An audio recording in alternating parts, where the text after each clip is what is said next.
打开华德的童话森林，寻找波比。波比的绿生活，华德的秘密基地，幸福波比的家。天摇地动不要怕，波比保护你。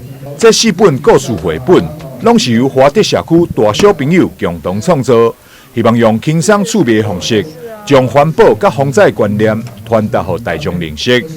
华德社区为了将这好册推介给更多人，特别关注一本绘本，予咱市14间学校。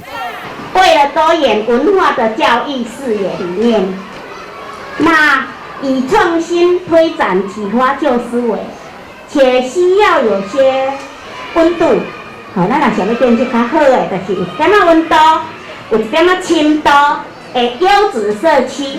然而，我只是尽绵薄之力我就尽量做安尼啦然后改造每座公园的都有它的特色。故事文化将成为历史的一刻。今天新的小区拢无历史也没有文化。等一下我会介绍，就是有遗温所以新的社区什么都没有。我是说，将来你创造这个书本都有记录，我希望都有一个历史就是记录上10年后就有那个文化。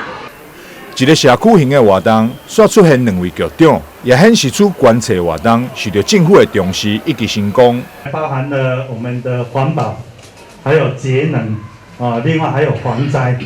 我想这一些的议题对我们小孩子来讲都是相当重要的所谓扎根跟启蒙的重要观念。所以透过绘本的方式来这个教导我们这些孩子，我想展现出来的真的是母爱精神整个的话要带动的话，实际上是不容易，因为社区本来就是不容易去各有各的角度，所以比较不容易带。但是在我们宋理事长跟宋兰美玉理事长这边他整个在社区的带动之下，他串联各局处，现在包括教育局也进来了，文化局也进来了，甚至于消防局、警察局都全部进来了。真的理事长好用心，好用心。那看得到他可以有4本这样子，真的，我想刚才2位局长有说真的可以看出他对里内的这个用心。那我们都知道华德里现在就是幸福波比这个猫头鹰的这个代表了啦所以住在华德里真的很幸福有这么认真努力的里长真的是大家的幸福。这处校前学校分别是北区文园、丽人、大港、公园、咸北、大光、开元这7间国小。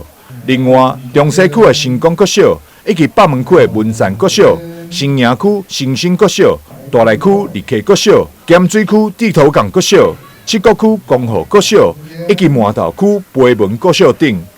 台南新闻张秀维采访报道。